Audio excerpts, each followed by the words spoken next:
Hello guys, আপনারা দেখছেন যে এই যে সেই হাতিশুঁড়ির গাছ, যে হাতিশুঁড়ি গাছ মানুষের শরীরে যে যৌন শক্তি কমে গেলে হাতিশুঁড়ির গাছ খেলে আস্তে আস্তে যৌন শক্তি ফিরে আসে। সেই গাছ এখানে শশা গাছ, এখানে সব হাতিশুঁড়ির গাছ। এই হাতিশুঁড়ির গাছ যদি খাওয়া হয় প্রতিনিয়ত গাছের গোড়া, এবং যাদের জৈবিক শক্তি কম তারা আবারও পূর্ণ যৌন শক্তি ফিরে পাবে। এখানে দেখছেন যে এই সব হাতিশুঁড়ির গাছ ছাড়া কোনো গাছ নেই। এই হাতিশুঁড়ির গাছ খুবই উপকারী, কারণ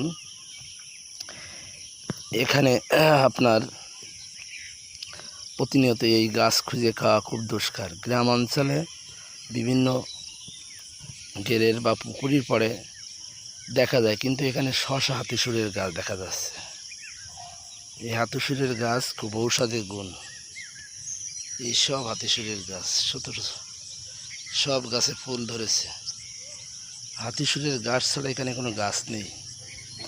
এই হাতিশুঁড়ির গাছ আপনারা কাজে লাগাতে পারেন।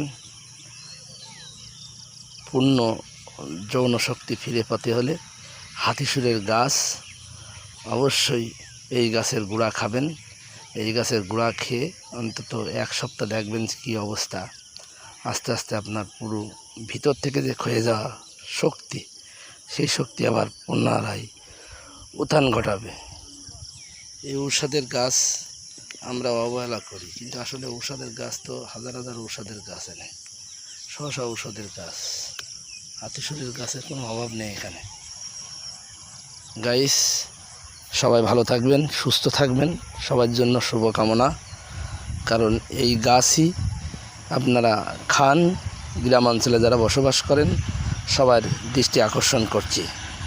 সবাই ভালো থাকবেন।